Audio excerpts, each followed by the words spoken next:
I'd never wear the color pink. That's too frivolous. We're gonna order a salad at a restaurant. Only burgers and fries for me because I'm not like other girls. Hey everybody, welcome to my channel. I am a multi-genre independent author with two pen names, TR Sloth for all things dark, gory, and depressing, and Margot Primrose for all things romantic and swoon-worthy. Today, we're talking about tropes, specifically the not like other girls trope. Let's dive in. All right, so we've all seen it, we've all experienced it. The not like other girls trope is out there, it is alive and well. It used to be very, very common in the 2000s, died off a little bit, but it's definitely not gone. This is a trope that is pretty well hated for a good reason. Most of the characters that fall into this trope are super obnoxious and condescending, and nobody likes being around them. We all know someone like this in real life, and it just grates on your nerves when it's in media. And usually when it's in media, it's exaggerated, which makes it that much worse. If you've seen some of my other videos, you know I'm a firm believer that any trope can work as long as it is done well. So how can the not like other girls trope be done well? Well, I think we need to talk a little bit more about what the trope is and dive into it more before we can get to that part. So the not like other girls trope would cover any character, any female character who openly rejects, mocks, and humiliates any other character or any characteristic that is seen as feminine. So these feminine traits are oftentimes caricatures of what real femininity is. So it's stereotypes such as liking the color pink, eating salads to maintain a womanly figure, or liking romance books. It's anything and everything that is seen as being female or enjoyed mostly by females. And the characters who are not like other girls don't do those frivolous things because they're better than other women. Another part of the not like other girls trope isn't necessarily that the character doesn't act in stereotypically or caricature versions of femininity. It's honestly how they treat the other women who do these things. For instance, making fun of someone and automatically assuming that they're going to be a dumb bimbo because they wear pink or they wear makeup, that is not like other girls. Making fun of someone for eating a salad and humiliating them, saying, "What, are you worried you're going to get fat? Oh, women are always worried about that," and pointing fingers and making it a huge deal, that's not like other girls. But the idea of your character not doing these caricatures of femininity, that's not necessarily the issue. The issue is how they treat other women. So that's really the root of the not like other girls trope. It's not necessarily just that they don't want to read those really feminine romance books. They're too frivolous. It's pointing and laughing at the women who do want to read the romance books. Hope that makes sense. That's a big reason why a lot of people hate this trope, because what the hell? Who came up with this? I mean, why do you're not only making fun of all women, but you're putting them into these little bitty boxes, these little bitty pink boxes with pink bows on them, and saying all women have to fit into this box, and if you don't, you need to openly reject, mock, and humiliate the women who do. It's a mess. It's awful. Nobody really likes it. So that being said, when can it work? And why is it so popular? I think a lot of times when you're crafting characters, you're under a lot of pressure to make them unique and quirky. I mean, there are people who have written 20 plus books, and each time you have to have a new character, new cast of characters that are all unique and have their own unique voices. And people really stress, a lot of readers are really stressing now that they want voicey characters. You got to keep making them unique and voicey and quirky. People love quirky characters now. I'm not entirely sure why. It's a thing. And I think sometimes unintentionally people end up making them not like other girls because they're trying to make them quirky and unique and go against the grain, but it just comes out condescending and pretentious.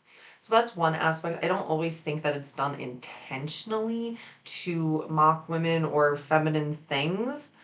I do honestly think that sometimes it is an accident, which is another reason why it's a good thing to have beta readers and editors that you trust looking at your books.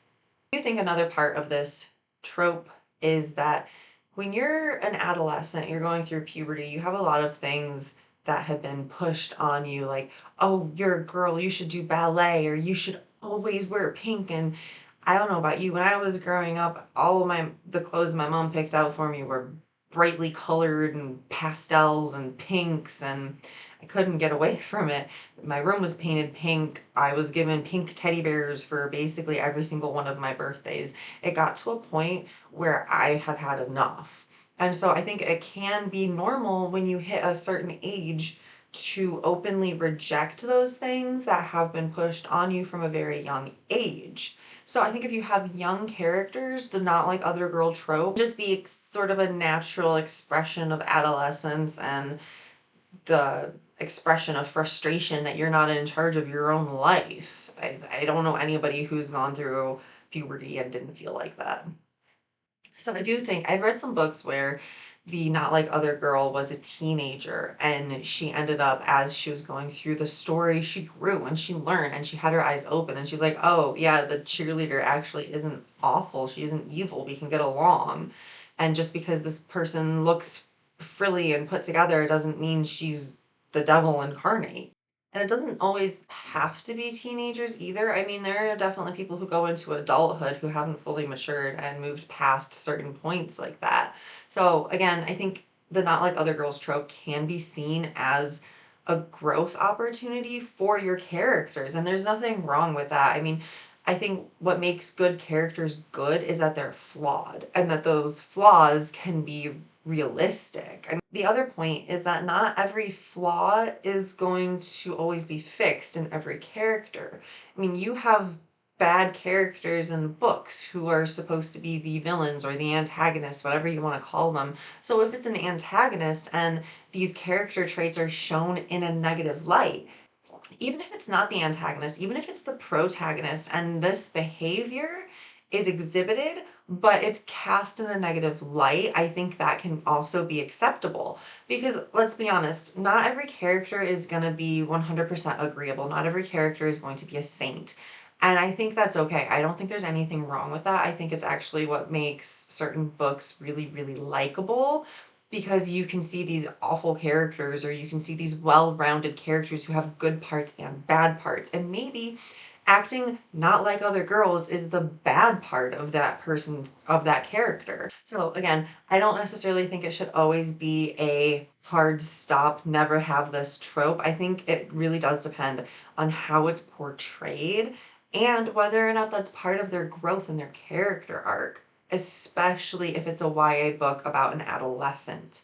Now, if you're writing the book or you're reading a book and it is a 30-something-year-old woman who's not like other girls and these blatant rejections of salads as being too feminine or mocking and humiliating the other women in their life for doing these things that are seen as feminine, openly making fun of women who wear heels or makeup or dresses. I mean, the list can go on for quite a bit. Making fun of them and humiliating them for these actions, and it's portrayed as, oh, she's doing the right thing. She's not doing anything wrong. She's in the right because these are frivolous and stupid feminine things that you shouldn't be doing. If that's the tone and direction of the trope, then I have a problem with it, and I don't think it really is a good thing and it has a place in the books I enjoy. Again, I say this all the time, the customer is always right in matters of taste. Maybe some people want to read books about total bitches. I don't know. But again, I think Not Like Other Girls gets a lot of hate for a lot of good reasons. But I don't think that the whole trope should necessarily be tossed out. I think people need to look at it a little bit more nuanced. I think there's a lot of potential room for growth within that trope. And again, it's always going to depend on how it's portrayed in the book or in the piece of media and the light in which it's cast. Is it cast in a negative light? Because there's nothing wrong with having negative character traits and negative characters in your books and saying, oh, they're doing bad things. Let's see the consequences of their actions. I think I've seen this happen quite a bit with other authors. I'm going to make another video about it, but people are being told that their villains are too villainous. they're being told that their antagonists are too negative and too much to handle, and that everything needs to get toned down and watered down. And so you keep watering down these negative character traits until you get, I don't know what, these quirky Mary Sues. Every once in a while, a quirky Mary Sue is fine, but when you water down every single negative character trait to get just these blobs of characters that are pliable and amiable to everybody, then you're not really making very versatile media. So I don't always like reading the trope because I think a lot of times it's cast in a light that I don't agree with. But I've definitely read books where the adolescent, whoever it was, had to learn and grow from this trope. And I think those are actually really interesting.